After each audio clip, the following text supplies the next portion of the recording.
Alrighty, here we go. My name is Travis Neville. This is the Travis Neville Podcast, where we are trying to help you build your kingdom. I wrote these two books. One is called the Jossman Method. You can get that right now. Anywhere fine books are sold. It's on Amazon, BarnesandNoble.com, all over the place. And I just okayed this. The guy who was supposed to write my foreword didn't. He just kind of disappeared on me. Like, I sent him a couple emails and a week went by, so screw him. That's going to go out as is. So I gave him the green light on that today. So it shouldn't be long. You should be able to get that. I was hoping that by today, Valentine's Day, it would be out. And had that guy responded and done the shit I asked him to do, it would be out. But not his fault, my fault. Whenever you trust somebody else, this is kind of some of the things that happen. So it's on me. I made that choice. Anyway, that's coming out pretty soon. I'm pretty stoked about it. I'm just going over it again today, and I feel solid about it. It's going to be a good thing. But anyway, today I want to talk about. I was trying to figure out what the heck I was going to call this episode. I knew what I wanted to talk about, but I couldn't come up with a topic. You'll see how it's printed, I guess, when you're listening to this. But I was thinking, planting the seeds of success. I'm like, fuck, that sounds so stupid. It's too long. And I was like, becoming Superman. That might be pretty sweet. Anyway, what I'm trying to do is talk about this unique thing that I find myself involved in here, and you might one day as well. I have two different businesses that I run that are successful, and they do fine. And some of the stuff I'm going to talk about today could certainly help you on those pursuits like that, whether it's your career or your job, or however you want to look at it, your way to make money. But mostly these are lessons I'm learning, pursuing, for lack of a better term, a side hustle. I mean, because that's what this is for me. I mean, I don't make a lot of money. I make a little bit now, finally, on the book stuff and on the podcast. I'm selling T-shirts and stickers and stuff like that, and I got some cool hat designs coming in that I'll put on the website here pretty soon. But yeah, it's basically a side hustle. I'm putting as much time as I can into this thing that isn't paying me now, but I'm hoping that it's going to pay me later. I mean, that's the goal. I realize that this isn't like a surefire thing. Chances are real good that I'll just do this forever and I'll never really make any money on it. It certainly won't support me. You know what I mean? Chances are pretty good that's how it's going to go. But it's possible. This is a moonshot. It's possible that this could blow up one day. So I've got to kind of plan for both eventualities, and then the way that I do that is what I want to talk about today. The first thing if you want to take on a thing like this, a thing that's shooting for the stars, you've got to have a good, solid base financially doing something else that's going to support you. And like I said, I've got a couple of businesses, and they both do fine, and and that keeps me going. And I don't need a lot of money to live. Like I said, I was talking about this last week. I don't need things anymore. I like, freedom. That's what I'm shooting for. So this might be that. But I've got 5 different things that I was talking about that can get you to, to success, to making it big in an area that is the low percentage shot. Basically, you're taking a half-court shot, doing what I'm doing. But I want to talk about the things I've learned kind of on this journey. So broke it down into 5 steps, 5 different things that can help you get there, can make your side hustle become your main deal. And the first one I would tell you is having the conditions right. Okay, if you want to be able to make it, you've got to have your conditions right. And what I mean really by that is, you have to put things in place that are going to jive with you being successful, with whatever you're doing, kind of making it. And what I mean by, it's kind of like removing restrictions, removing ceilings, removing bottlenecks that could be a potential slowdown. And here's exactly what I mean by that. When all that shit happened with football, I got a flood of people watching my podcast. Like, the numbers went up into the hundreds, and I was getting like 30 or 40 or 50 per episode at that time. And like I said, after that, it exploded, for a short period of time. And it kind of went back down to the lower numbers not too long after that, and it was because I had ceilings in place. I had things that were going to stop it from continuing to roll and grow the way that it needed to. The first thing, I didn't have a website at that point. I didn't have any way for people to learn more about what I do, what my goals are. All I had was a bunch of podcasts on YouTube, and not that many, fewer than 20. So there wasn't like a good body work and shit. The first bunch of them were terrible. I didn't even have lighting, and I didn't know how to use my audio and wrong speaker. Like, it was just a shit show then. Not that it's that great now, but it's certainly, there's a lot more there to look at. I've got over a year worth of podcasts at this point, so there's a lot more to look back on. So there's a lot more for you to go, oh, well, if I'm the person who saw my shit on the news that day after I got fired from coaching football, there wasn't much to look at. I looked like a real fly-by-night thing. It just, oh, well, whatever. People would just say, oh, whatever. But, now with a year of podcasts, I've got a website where you can go on there, travisneville.com. You can see what my mission statement is, and that's, I've said it before, it's to, encourage masculinity in men, or empower masculinity in men, so that we'll build kingdoms. And that's what I mean, like, to improve yourself, improve the people around you. That's my goal. That's what I'm trying to do. That's what I'm trying to help people do. But if you're a hater and all you saw was just a few podcasts that weren't really kind of hashed out yet, and there was no mission there, you could just be like, oh, this guy's a fucking asshole, and there was nothing to hook you in, nothing to get you back involved. Because I'm sure there were people who saw that shit on the news, and I'm like, I wonder if this guy's that bad. Or like my friends and family, when they saw it on the news, they were probably like, what are you doing, dude? But now, if that were to happen, there's a lot more already out there that sort of would fight back against that sort of thing, and there's a lot more that'll catch your attention. And shit, from the website, I've got, I'm selling copies of the books. I'm selling T-shirts. I got stickers. There's ways to monetize that popularity, because you never know where it's going to come from. In this game, this thing that I've chosen, you've got to kind of, there needs to kind of be a big break. It's like trying to make it as an actor or something. Somebody's got to give you a shot. I've got to have, I'm sending out all these invitations for people to come on my podcast, trying to create relationships, trying to cement relationships I've already started.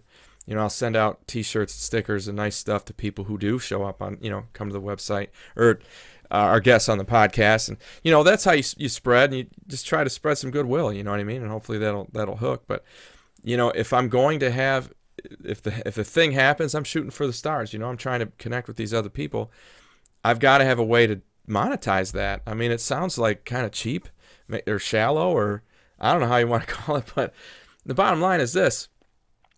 I'm trying to help people here, and if I can do this as a living, if this can pay me, then I have a lot more time to help people, right? If I don't have to run those businesses, you guys will see, how it is in the summer, I'm going to be a lot less able to be on here. I'm a lot less active on social media because I'm working. And if I don't have to do that, I can help more people. So that's where you've got to have that kind of infrastructure in place. This first thing of having the conditions right, and removing ceilings, that's got to be there. So at this point, it is. I've got a year with the podcast. I have a website that's, it's comprehensive. It's got the last 5 episodes at all times of my website, or of my of this podcast. It's got, it's got a swag shop. It's got a merch shop. You can buy shit there. I've got like a PowerPoint on there that you can access that gives you kind of an idea of, hey, this is what it would be like to have me come and speak at your school. And I'm still hitting that hammer, beating that drum pretty hard, trying to once a week sending stuff out to principals. Hey, here's some statistics about, fatherless kids, and here's some statistics about boys in the classroom and how you guys are really doing it wrong. Like the basic school structure is just screwing boys every day. It's definitely not ideal for them. Because school structure wants to treat everybody the same. I think boys and girls are exactly the same, and they're certainly not. They're definitely not. The numbers bear out on that. So I'm still trying to send that stuff out there, and if I'm going to do that, if I'm going to try to get your attention, I've got to be ready for the attention, right? I've got to have some things in place. I've got to have some things for you to look at, to hold your attention, and that's the website. It's got all the stuff built in. I've got, I'm on every podcast app now. I told you that. I finally got onto Apple. How does this help you? Well, I mean, it depends on what your side hustle is going to be. I mean, I think about, like, when I'm painting, if somebody comes and asks me to do this job that's just massive, it needs to be done in a short period of time. And that happened to me last summer. I had it was a massive job. It would have taken me a week and a half to do it myself, maybe less if I was really hustling. But I'm like, well, I'm going to have to hire some guys to help me. I'm going to have to. So I wasn't really at that moment prepared to take on that big order. And that big order is successful because I made a ton of money on it, even after paying my guys really well. So I had to scramble to get able to handle the big stuff. You know what I mean? And you don't ever want to put yourself in that position where you're not able to handle your shot at success. It's going to pass you by and you're going to be like, shit, I wish I'd have been ready. You know what I mean? And sometimes being ready is just mental, like, yeah, I can do that. Because I can tell you that big job that they wanted me to do in 3 days and I had to hire guys to help me. I, for most of the time, was like, I'm not going to do it. I was intimidated by it. It was just too damn big. It was too much money, too big. The guy who owned the house was a really important person, and I'm like, I'm afraid of this. But the guys that I ended up hiring kind of forced my hand. Like, they were like, let's go. I'm like, all right, I guess I got to do it. So you see what I'm saying? So that's eliminating ceilings, making sure the conditions are right. If you want to be successful, you've got to think that through. You've got to decide, all right, you got to go through it in your head and go, well, what if the big thing happened? What if I got that call? What if I got that email? What if I all of a sudden got that exposure? Is there a way for me to capture that attention? Is there a way for me can I handle that? You know what I mean? If you're in landscaping, can you take an entire condo complex? Are you prepared to do that? Because that could mean you're good for life, man. I mean, one condo complex, one person could survive on that year round. You're taking care of the lawn. You're taking care of the snow. You know what I mean? Do you have the trucks? Do you have the guys? Do you have everything you need? So being prepared, eliminating ceilings. Another piece that I think is pretty important is keeping your eye on the mission. And that's the thing I had to do. For the last year, it's been like I'm kind of bouncing around trying to find my mission. I kind of knew what it was. I was talking about the guys and masculinity, and that's kind of the direction I was going in. But I didn't have like a North Star principle, they call it. I didn't have like this guiding light thing, which was the thing I needed to do. I needed to flesh that out and put it into a sentence, and they call it a so that statement. I do X for Y, so that Z. And that's what it is. I encourage masculinity in men so that they'll build kingdoms, so that we can make our whole worlds better, right? And now that I have that, it makes it really nice to kind of check everything I do against it. It's like it's a pattern. It's like a stencil almost. And I look at our lens. I look at everything through that lens. I'm like, does this fit? Okay, if it doesn't, I can't talk about it. I can't do it. It's not going to work. If it does, great. And that's where I kind of started. I spent a lot of time talking about the feminism stuff. And number one, I figured out that it just gets me frustrated. You know what I mean? Because just there's a difference there. Men and women are different. The way that feminists look at the world, it's not the way that I'm going to look at it, not the way that most of you are going to look at it. And that's okay. You know what I mean? It really is okay.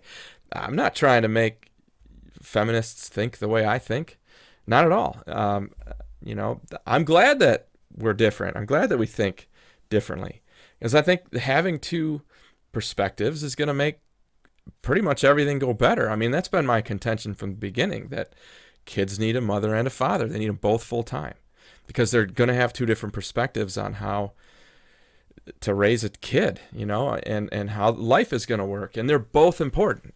You know what I mean? You're not as well off as a kid unless you have both of them. You need both of those influences.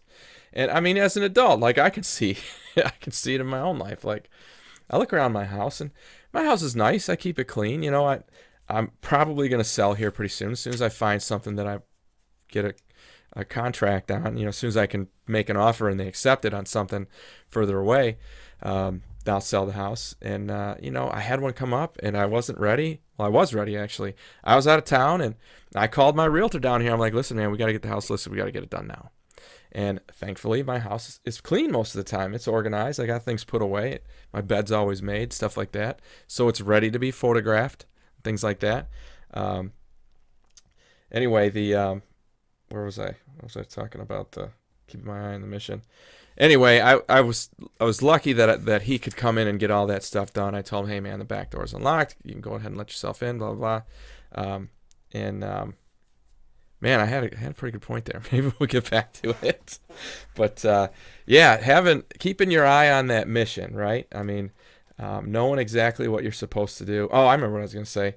But, I look around my house, I could tell a woman doesn't live here. Like I came back home and I knew that this photographer had been in my house, and like she had moved shit everywhere and totally staged the house and everything. Like I was looking for shit for a few days. I found my toaster oven in my oven because it was on the counter, and I guess she thought it looked cluttered anyway. She moved everything, didn't put anything back. So, I mean, it took me a while to get everything right, but that's part of the game. No big deal. But I remember thinking, I wonder what she thought looking around here. As a guy, I'm like, man, I've got throw pillows on my couch and my bed's made, and, I have like rugs in my bathroom. You know what I mean? Like I have a fully functioning home. And that's, I think, a function of me having lived with a couple of different women over about a 15-year, well, maybe a total of, I don't know, less than 10. Yeah, less than 10 years. But 10 years, it's a long time to be living with women. And so I learned a lot about how a woman sets up a house, right? And that's just one example. But my point is that the two views are important.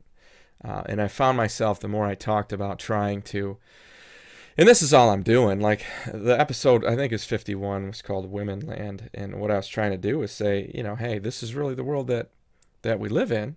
And so for boys, it's a different experience than it used to be. You know what I mean? That's all I was saying. But I found that the more I talked about it, the more it kind of made me feel this tension of, and what I realized with that was putting expectations on myself to try to change people's minds or to get people to say, oh, you know what, you're right, I didn't think about it that way. But nobody's going to fucking say that. It's no different than, being on the road. This is how road rage happens. You're going to teach somebody a lesson. You're going to do this thing, cut them off because they cut you off, and teach them a lesson. You're not going to teach anybody a fucking lesson. Nobody's going to get cut off and go, oh, I guess I had that coming. They're not. They're just going to think you're a fucking asshole. And why do you want to spread that bullshit? So you got to, unwind it. If they cut you off, maybe it was it probably was an accident. And if it wasn't, well, that guy's probably got a shitty life. Why do you want any part of that? You know what I mean? You don't need to win. Just let that fucking shit go. You're never teaching anybody any lessons ever. This podcast is one where, and my TikTok clips and all the shit that you'll see out there, it's voluntary. It's like AA. AA works, Alcoholics Anonymous works because people go in there voluntarily, right? It works. That's why, because people keep going back and they choose it. My podcast is that way. You choose it, right?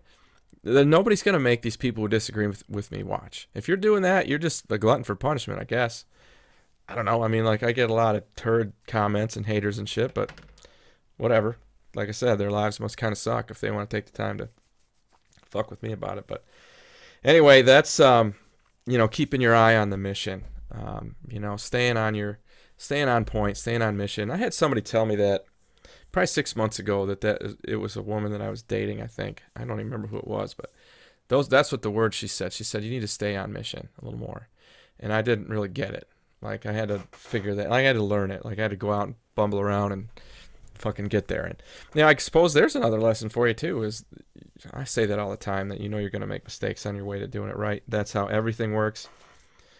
Get used to it. That's how it works. I would say, let's see. So I think that's 3. No, I'm about to tell you number 3. As you're doing anything, whatever it is, and I think that I just kind of, open the door there with the, knowing you're going to screw up. You've got to value incremental improvement. I talk about that all the time. That's a big Jordan Peterson thing. You compare yourself to who you were yesterday, not who you are today. Oh, I'm sorry. Yeah. You compare yourself to who you were yesterday, not to who someone else is today. And that's brilliant. If you can use that as a way to gauge your progress, then you're doing great. If you're always improving over what you were, then you're doing great. Like, I was looking at my download numbers. I've got the way that I get all my stuff out onto the MP3 sites, the audio for this, that if you're listening to this and not viewing it, you're getting it. There's like a middleman website that I use called Spreaker, and I put my stuff on there, and they distribute it for me, and they're the ones who send it to Spotify and to Apple Podcasts and to Amazon Music, and any place that you're gonna be listening to this. They're the ones who do it, and through that portal, through that Spreaker website, I can go in there and log in, and it'll tell me day by day how many people have downloaded my podcast, and that's from all of the apps. And I was looking at, my numbers for the last 30 days, and they're, I'm just like, man, I wish it was more. I wish it was more. I wish it was more. And I'll show you here the graphic. This is what I've done for the last 30 days. I think it's 220 something downloads, which isn't a ton, but man, when I look at my first month with Spreaker, when I first started putting shit in there, which I think was November, I've gone up by 1,000%, I think, right? So I think I'm at 222 for the I'm showing you the graphic right here. So let's see, divided by, well, it's 10 times as many anyway. So I was at, when I first started my first month, I had like 20 downloads, and now, like, here's my first month, and then now I'm up to 220. 222. So it's gone up 10 times, right? So I got to look at that. I got to look at that incremental improvement. In just a few months, it's really gone up. And that's definitely a result of, how do things grow? How do things grow with business? You've got two things that generally have to be in place. The first one is people have to talk about it, right? They've got to have a good experience with your shit. There's got to be some referral business, right? People have got to be like, well, this was good. I'm going to do it again. I'm going to enjoy it again. Or I'm going to tell my friends about it, or whatever it is. And then the second piece is you've got to put out a quality product, and I don't know how quality my product is. I know I put my best into it. I make it as good as I can make it. But that's what you should be looking at. Those two things. Those are your two factors. Am I growing over time? And it doesn't matter how much. Just got to grow some. And it's got to be coming from only two things, and that's referrals, and you've got a decent product. Your product's pretty good. Now, if I had more referrals, I would go up faster. If I had a higher quality product, I would go up faster. So the quality, I'll improve that by just continuing to do what I'm doing, because I'll learn and I'll get better. And of course, the more people listen, the more friends they have, and the shit extrapolates out. Now, for me, the big thing that's going to happen is the right person is going to connect with me in some way. It'll either be a person that I invite to be on my podcast guest, or a person that I've sent out a swag package to with my book and a t-shirt or whatever, and they're going to be on their Instagram going, hey, I just got this from this guy. I read his book. It's really good. You should check it out. And if that person has a great following, boom, that, like, my shit's going to explode. And I've got to be ready for that. Like we talked about at the very beginning, I've got to have a place for all of them to be able to order a book. And by the time I'm handing out paperback copies of my new book, it'll be on Amazon. No ceilings. Like, that shit's print on demand. Like, I can take one order a month. I can take 10,000 orders a month, and Amazon will handle it. Like, they'll all get printed. They'll all go out. Like, so I've got a situation there where there's no ceiling. Like, Amazon's perfect for that. It works out really well. But yeah, so you got to be prepared if that shit happens.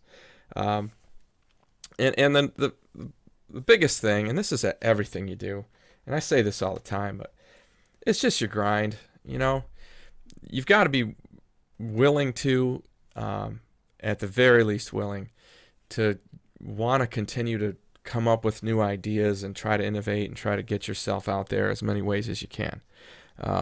Whatever it is, the thing that you're trying to do, you got to be creative. You've got to come up with new ideas. And you can, like I said, willing is the least that you have to be, but fired up about it is really what you have to be, what you pretty much got to be. Like, I'm willing to do my recruiting job. I'm not real fired up about it, though. You know what I mean? I'm just not. I don't know what it is. It just isn't. It doesn't have me jazzed up. But this stuff does. I'm super fired up about this. So any downtime I have, any found time, if I'm driving, I went and saw my brother this weekend. It was a great time. There's a video of us on TikTok. He's got this whiskey smoker thing that's really neat. But, all the way out there and all the way back, I was listening to a book and learning more. You know what I mean? Like, trying to come up with more stuff that I can use as inspiration to make a better show, or to inspire you guys, or whatever it is. I mean, that's, you've got to have that passion. Like, I think about, when anything I've been successful at, and I was talking to a guy on the phone the other day, and he asked me this. He said, I get recruited by recruiters to be a recruiter somewhat regularly, like, because that's a high potential net income undertaking. You can make a lot of money doing it, and it doesn't take a lot of time. Anyway, he asked me what makes a recruiter successful? What makes somebody make it? I can't remember exactly how he said it, but essentially that's what he asked. And I told him that for me, I don't know what it is for everybody else because I don't study other people who are successful, not that much anyway. For me, it's this one thing. Can you turn it off, or do you want to, right? And what I mean by that is, like, when I was a high school coach, you could see up here, these are all from like 2007, 2008, when I was a head track and field coach at a little school in St. Clair Shores, Michigan. And we had a lot of success because that was really my first experience with just getting completely addicted to what I was doing, really falling in love with the process. Because I took over that track program and it was nothing. They had like 17 kids, boys and girls, and the coach running it didn't want to be doing it. And I took it, and in a few years, I hired some awesome assistant coaches, and they're really why we made it. But I remember laying in bed at night, and all I could think about was what I was going to do the next day to get these kids more excited about being on my track team. What more things I was going to do to make that experience better for them. How I was going to change my training methods to improve this or make that better. Or this weakness I can fix in this way. Like, it just never turned off. It was on my mind constantly. Like, I never stopped thinking about it. And when I'm in that state, and when you're in that state, whatever you're doing, you're going to be successful. You probably won't see it right away. You know what I mean? You probably won't see it right away, but you will in the end make it. Like at the end of the 4 years that I was there, that's when all these awards started coming in, 07 and 08. I started that program in 04, and I left at the end of 08, got laid off, had nothing to do with the track and field stuff, but we were great. I mean, we had 80 kids, boys and girls. I had like 5 assistant coaches. It was just me in the beginning, and I had a volunteer guy. I think I split my paycheck with him just so that he could rationalize it with his wife that he was there. And in the end, we had 5 or 6 total paid coaches, I think. I had a head girls coach, and we had bought all this new equipment and new gear, and we were really good. I think we were 5th in Michigan that year, at least the boys were. It was just a result of just grinding, putting my head into it every day. How can I make it better? How can I make it better? And that's how this has been for me so far, the podcast and the book, is I think about it all the time. How am I going to make this experience better? And I know that that's what's going to make it go. If it's going to go, that will be what the reason is. And that's what I told the guy on the phone. He's asking me, but what makes somebody successful? I'm like, you got to love the process. You really do. You have to be fired up about what you're doing. The daily grind shit, you got to be excited to do it, or at least enthused, at least, right? A little bit. I think about, it's the same with, you want to get in shape, you want to do anything. I get to the gym. I was there today, and I have 4 distinct parts of my workout today. I lift, and then I run, and then I do this full body dynamic thing, and then today I laid in the tanner for a little while just because it keeps my skin from itching in the winter. I just 10 minutes, you know what I mean? I usually cover my face, and it helps a lot. But anyway, I had these 4 things to do, and I remember that I was in the middle of my lift, and it popped into my head that I've got 3 more things I have to do after this lift. And I'm like, nope, I can't think about that. I got to be completely engulfed in this lift right here. And it's chest. Monday's International Chest Day. I hate doing chest on Monday because fucking everybody's doing it. I got lucky. There's nobody in there. Actually, there's just like a woman's workout group, so I was fine. But I just tried to get through that chest workout, and then I changed my focus.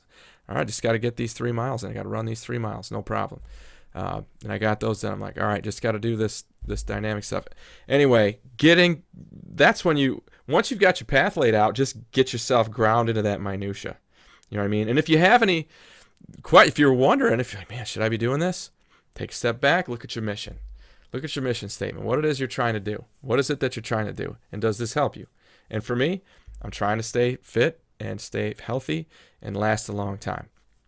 Everything I was doing helped me with that, with the exception of maybe the tanning. That at least makes me more comfortable, which is good too. But yeah, see what I mean? Get down into that grind.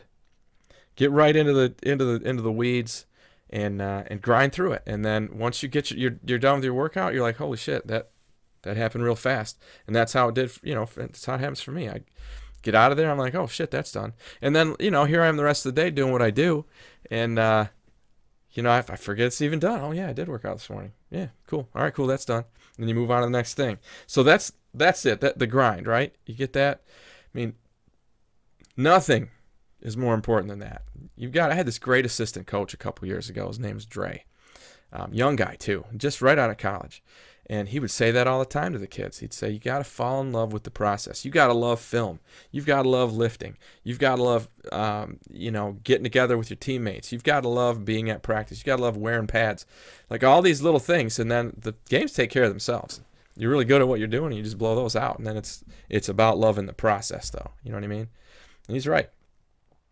So, secrets to success, becoming Superman.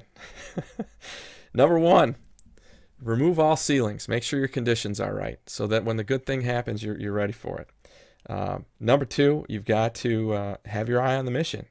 You've got to know exactly what it is that you're trying to accomplish overall. Everything needs to be pointed at that, or you will experience a lot more highs and lows to get there. That goal, that's helpful, certainly helpful for me. Number 3, you got to value incremental improvement. You got to be aware that, hey, I just have to be better than I was yesterday. That's all I have to do. Get myself better than I was yesterday, and I will overall. I'm going to get to my goal, right? And then the last thing is just grind. Put on your suit, put on your cape and your tights, and get the job done. That's what it takes. So, becoming Superman. That's what it takes, those 4 things. My name is Travis Neville. This is the Travis Neville Podcast. I wrote these 2 books, The Jossman Method and Ideal Man Reviving Masculinity. They'll both be available everywhere pretty soon here. I will certainly keep you posted on that. I hope that in some way today's show helps you get your shit together. Have a great week.